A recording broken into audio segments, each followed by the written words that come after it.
mí es el mejor barrio de Bilbao, para mí. Bueno, apartando un poquito de Solupeche, que es donde nací, donde nací. Yo soy chistulari municipal desde el 74.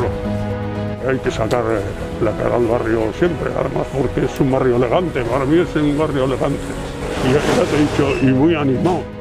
Suelo tocar bodas, comuniones, bautizos, todo lo que me llaman cosas de estas de fiesta, ¿no? Y ya me tienen dicho los curas de aquí, me tienen. Tú, Miquel, tú tienes que vivir hasta los 120, ¿eh? Para que nos sigas tocando funerales. Bueno, si me tocaba el cupón del ciego o lo que sea, me tocaba el cupón del ciego. Hombre, haría algún viaje por ahí o por aquí, pero para vivir no cambiaba el barrio, ¿eh? No.